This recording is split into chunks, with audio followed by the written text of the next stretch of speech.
Now next हम बात करने जा रहे हैं अबाउट डाइजेस्टिव सिस्टम। ठीक है, उसके पार्ट्स देखेंगे और वहाँ पर डाइजेशन का प्रोसेस किस तरह से होता है ये डिस्कस करेंगे। तो फर्स्ट पार्ट डाइजेस्टिव सिस्टम का है माउथ।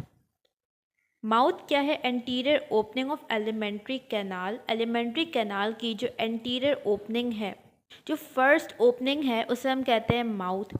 एलिमेंट्री कैनाल कहें हम या जीआईटी कहें, एक ही बात है। तो जीआईटी की फर्स्ट ओपनिंग क्या है? Anterior opening mouth. माउथ के थ्रू जो एनिमल है, ह्यूमन बीइंग, वो अपना फूड इंजेस्ट करेगा। ठीक है, माउथ के थ्रू फूड बॉडी में एंटर होगा। तो माउथ के थ्रू कौन सा प्रोसेस होता है? इंजेशन का प्रोसेस होता है। यहाँ पर हमने होलिस्टिक न्यूट्रिशन का फर्स्ट स्टेप भी देख लिया, ingestion. Bounded by two flashy lips, और इसकी जो बाउंड्री है वो कौन बनाता है? वो दो लिप्स बनाते हैं, एक अपर और एक लोअर। इस तरह से माउथ की बाउंड्री फॉर्म होती है। माउथ समझ आ गया। अब माउथ क्योंकि एक ओपनिंग है, ये कहीं पर ओपन होगा, तो माउथ ओपन होता है एक वाइड कैविटी में, एक एम्प्टी स्पेस में, जिसे हम कहते हैं ओरल कैविटी। तो माउथ के बाद क्या आएगा? ओरल कैविटी आएगी। माउथ के थ्रू जो फूड है हमारा वो कहाँ एंटर हो जाएगा? वो एंटर हो जाएगा ओरल कैविटी में। ओरल कैविटी क्या है? एक वाइड कैविटी है। ठीक है, एक लार्ज स्पेस है। तो mouth opens into wide cavity called oral cavity. ठीक है, ये समझ आ गया। ये एक वाइड कैविटी है, एक एम्प्टी स्पेस है। Form by two jaws. ये बनता कैसे? ये स्पेस क्रिएट कैसे होता है? टू जॉज की मदद से। ठीक है, एक हमारा अपर जॉ है, एक है लोअर जॉ। जो हमारा अपर जॉ है ये फिक्स है। ठीक है, ये मूव नहीं हो सकता। ये कैसा है? ये फिक्स्ड है, अपनी पोजीशन पर रहता है। इसके जो जॉइंट्स हैं वो मूवेबल नहीं है। जबकि हमारा जो लोअर जॉ है ये कैसा है? ये मूवेबल है। ठीक है, हम इसके थ्रू माउथ ओपन कर सकते हैं और क्लोज कर सकते हैं। तो लोअर जॉ हमारा कैसा है? मूवेबल है। इसके जो जॉइंट है ये मूव कर सकते हैं। यहाँ तक समझ आ गया? अच्छा, अब जब भी हम बात करते हैं किसी कैविटी की, ठीक है, किसी कैविटी, अगर एक स्पेस है, फॉर एग्जांपल हमने एक बॉक्स ले लिया, हमने क्या किया, एक बॉक्स हमारे पास है, तो इस बॉक्स में स्पेस है। ठीक है, ये कैसे? कैविटी है, एक एम्प्टी स्पेस है इसके अंदर। तो इसकी कुछ बाउंड्रीज़ होती हैं। ठीक है, इसकी कुछ बाउंड्रीज़ हैं कि इसका रूफ़ किस चीज़ से बना हुआ है, इसका फ्लोर किस चीज़ से बना है, इसकी जो वॉल्स हैं वो किस तरह की बनी हुई हैं, किस चीज़ से बनी हुई हैं। ठीक है, तो जब भी हम बात करेंगे किसी कैविटी की, वहाँ पर हम लास्ट में उसकी बाउंड्रीज़ डिस्कस करते हैं कि इस कैविटी को बनाने में कौन से स्ट्रक्चर्स इन्वॉल्व हैं, कौन से स्ट्रक्चर इसका रूफ़ बना रहे हैं, फ्लोर पे क्या मौजूद है, कौन से स्ट्रक्चर्स हैं, साइड्स पर क्या है, पीछे के साइड क्या है, एंटीरियरली क्या मौजूद है। ये तमाम बातें हमने लास्ट में डिस्कस करनी होती हैं। तो ओरल कैविटी भी क्या है? कैविटी है। तो यहाँ पर भी हम बात करेंगे इसकी बाउंड्रीज़ के बारे में। तो अब हमारे बाउंड्रीज़ पर, बाउंड्री में नंबर 1 हम डिस्कस करें फ्लोर। ठीक है, ओरल कैविटी एक स्पेस है। इस स्पेस के लोअर पोर्शन पे क्या मौजूद होगा? इसके फ्लोर पर क्या मौजूद होगा? कौन सा स्ट्रक्चर इसका फ्लोर बना रहा होगा? तो इसके फ्लोर को बनाने में किसका रोल है? टंग। ओरल कैविटी के लोअर सरफेस पे क्या मौजूद होगा? टंग मौजूद होगी। ठीक है, इस डायग्राम में भी हम देख सकते हैं, ये क्या है? टंग। इसके फ्लोर पे क्या मौजूद है? टंग। टंग ओरल कैविटी का फ्लोर बना रही है। उसके बाद है रूफ।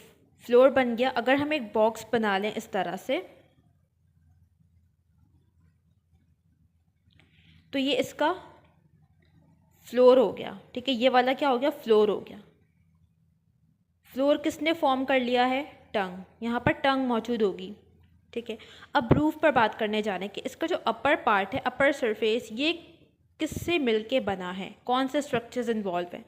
रूफ बनता है hard palate plus soft palate. ठीक है, अब रूफ पर आते हैं। रूफ को समझो, इस डायग्राम में देखो, ये क्या है? टंग पर हमने बात कर ली। ठीक है, ये फ्लोर बन गया। अब हम बात करें रूफ की। ये रूफ है, जो ये ग्रीन और ब्लैक स्ट्रक्चर्स देख रहे हैं, ये क्या है? ये रूफ बना रहे ओरल कैविटी का। ठीक है, अब यहाँ पर देखो, जो रूफ है इसका 2/3 पार्ट बना हुआ होता है बोनी स्ट्रक्चर से। ये कैसा है? ये बोन का बना हुआ है। बोन का बना हुआ है तो ये कैसा होगा? ये हार्ड होगा, ठीक है। और ये डोम शेप का होता है, मतलब कि ये स्ट्रेट नहीं होगा इस तरह से, ये कैसा होगा? थोड़ा सा डोम शेप का।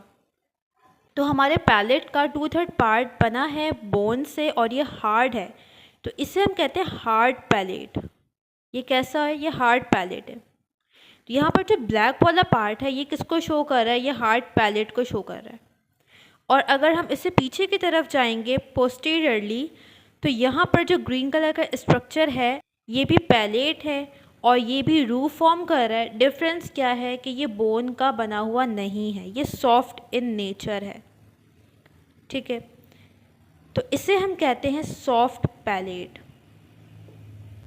तो समझ आया, जो हमारा ओरल कैविटी का रूफ है ये किससे बन रहा है? ये बन रहा है हार्ड और सॉफ्ट पैलेट से। 2/3 हार्ड स्ट्रक्चर है, हार्ड पैलेट है, और 1/3 क्या है? सॉफ्ट पैलेट मौजूद है। और सॉफ्ट पैलेट के मिडिल में, ठीक है, एक मस्कुलर स्ट्रक्चर इस तरह से हैंगिंग पोजीशन में होता है, इसे हम कहते हैं यूव्यूला। अगर हम अपना माउथ ओपन करें तो हमें इजीली दिखता है। इसका रोल होता है डाइजेशन को इजी करता है और स्पीच में हेल्प करता है। तो सॉफ्ट पैलेट के मिडिल में हमें क्या दिखता है? यूव्यूला दिखता है। यहाँ पर अगर हम देखें तो ये है, ठीक है, ये क्या हो गया? यूव्यूला हो गया। और ये हमारा हार्ड, और ये फ्रंट का हार्ड पैलेट, और बैक साइड पे क्या है? ये सॉफ्ट पैलेट है, और इसके मिडिल में ये यूव्यूला मौजूद है। तो अभी तक हमने बात कर ली फ्लोर और रूफ के बारे में, ठीक है। अब हम बात करें लेटरली। देखो, लेटरली मतलब होता है साइड्स पर, ठीक है। यहाँ पर कुछ टर्म्स यूज़ हुए हैं बुक में, इसको भी हम देख लेते हैं साथ। एक वर्ड होता है एंटीरियरली, एंटीरियर। एंटीरियर मतलब होता है सामने से, फ्रंट, ठीक है, फ्रंट। एक इसका ऑपोजिट होता है पोस्टीरियर। पोस्टीरियरली लिखा होगा बुक में। Posteriorly means back, from the back, ठीक है। बैक साइड पे क्या मौजूद है? जैसे अभी हमने बात की, पोस्टीरियरली सॉफ्ट पैलेट है, मतलब पीछे के साइड सॉफ्ट पैलेट होगा, ठीक है। और एक और वर्ड होता है लेटरली। लेटरली मतलब होता है साइड्स पर, ठीक है, साइड्स, वॉल्स जिसे हम कह सकते हैं। अब हम अगर ओरल कैविटी का लेटरल साइड देखें, मतलब इसके साइड्स देखें, वॉल्स देखें, तो वो कौन बना रहा है? लेटरली क्या मौजूद है? लेटरली मौजूद है चीक्स। उसके बाद है पोस्टीरियरली, ठीक है। पोस्टीरियरली क्या मौजूद है? देखो, ये जो कैविटी है ये आगे कंटिन्यू हो रही है, ये पीछे से क्लोज नहीं है, ठीक है। तो इसका मतलब है ये जो ओरल कैविटी है ये पोस्टीरियरली किसी दूसरे स्ट्रक्चर में ओपन होगी, ठीक है। ये बंद कैविटी तो नहीं है, क्लोज नहीं है। यहाँ पर अगर ये ओरल कैविटी ख़त्म हो रही है तो इसके आगे कोई दूसरा स्ट्रक्चर मौजूद होगा। तो पोस्टीरियरली ये कहाँ पर ओपन होगी? ये ओपन होगी फेरेंक्स में।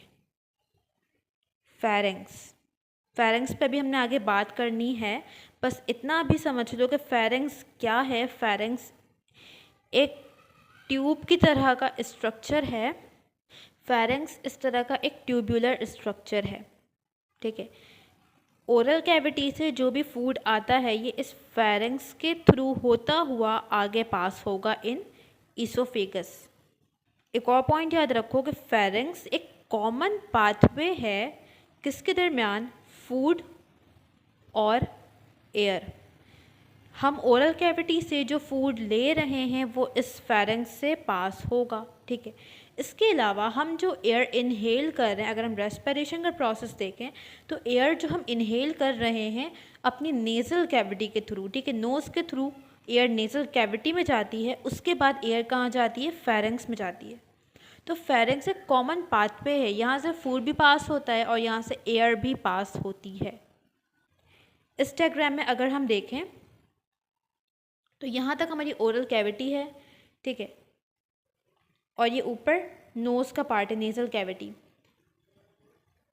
यहाँ तक कि दोनों कैविटीज सेपरेट थी, एयर ऊपर से जा रही थी और माउथ के थ्रू ओरल कैविटी से क्या जा रहा था? फूड जा रहा था।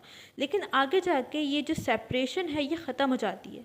जहाँ पर ये सेपरेशन ख़त्म होती है उसके बाद का जो पार्ट होता है इसे हम कहते हैं फेरेंक्स, मतलब कि यहाँ पर सेपरेशन ख़त्म हो गई, तो ये जो पार्ट आएगा ये क्या है, ये फेरेंक्स का पार्ट है जो एक कॉमन पाथवे है, ठीक है। इसके बाद आगे जाके दोबारा से सेपरेशन बन जाती है, एक ईसोफेगस बन जाता है और एक यहाँ पे ट्रैकिया मौजूद होता है। जो फूड है वो ईसोफेगस में चला जाता है, जो एयर है वो ट्रैकिया में चली जाती है। तो फेरेंक्स क्या है, फेरेंक्स एक ट्यूबुलर ऑर्गन है जहाँ से एयर भी पास होती है और फूड भी पास होता है। आगे हमने इससे मज़ीद बात करनी है। अभी इतना समझो कि पोस्टीरियरली जो ओरल कैविटी है वो कहाँ पर ओपन हो रही है, वो एक ट्यूबुलर स्ट्रक्चर में ओपन हो रही है जिसे हम कहते हैं फेरेंक्स, ठीक है। और अगर एंटीरियरली की बात करें कि सामने क्या है, माउथ है, ठीक है, माउथ की ओपनिंग है। ये तो हमने बात कर ली ओरल कैविटी के स्ट्रक्चर्स के बारे में, ठीक है। अब हम देखते हैं यहाँ पे डाइजेशन का प्रोसेस होता है, कौन सा होता है, किस तरह से होता है। ओरल कैविटी में हमने बात की, ओरल कैविटी फॉर्म हो रही है 2 जॉज से, एक है अपर जॉ, एक है लोअर जॉ, ठीक है। इन जॉज में टीथ मौजूद हैं, ठीक है, ये टीथ मौजूद हैं लोअर जॉ में, ये अपर जॉ में।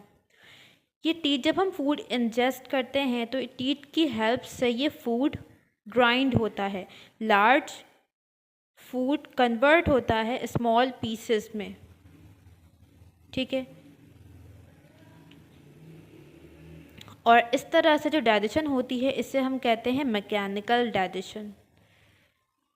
तो ये बात याद रखो कि ह्यूमन बीइंग्स में डाइजेशन का प्रोसेस कहाँ से स्टार्ट होता है, ओरल कैविटी से, माउथ से स्टार्ट होता है डाइजेशन का प्रोसेस। मैकेनिकल डाइजेशन होती है ओरल कैविटी में, ठीक है, किसकी हेल्प से होती है, टीथ की हेल्प से होती है। तो हमने बात कर ली कि मैकेनिकल डाइजेशन ओरल कैविटी में हो रही है। इसके अलावा ओरल कैविटी में एक सिक्रीशन बनती है जिसे हम कहते हैं सलाइवा। ये बनती है with the help of salivary glands, आगे हम बात करेंगे, ठीक है। सलाइवरी ग्लैंड की हेल्प से क्या सिक्रीट होता है ओरल कैविटी में, सलाइवा सिक्रीट होता है। और सलाइवा में कुछ एंजाइम्स मौजूद होते हैं। ये एंजाइम फूड को डाइजेस्ट करने में हेल्प करते हैं, ठीक है। ओरल कैविटी में फूड है, उस फूड को डाइजेस्ट करने में सलाइवा में मौजूद एंजाइम्स का रोल है। और एंजाइम की हेल्प से जो डाइजेशन होती है इसे हम कहते हैं केमिकल डाइजेशन। तो यहाँ पर पॉइंट ये याद रखो कि ह्यूमन बीइंग्स में नंबर 1 डाइजेशन का प्रोसेस कहाँ से स्टार्ट होता है, ओरल कैविटी से स्टार्ट होता है। नंबर 2 कौन सी डाइजेशन होती है ओरल कैविटी में, both mechanical and chemical. Mechanical digestion होती है with the help of teeth और जो केमिकल डाइजेशन है वो होती है with the help of saliva.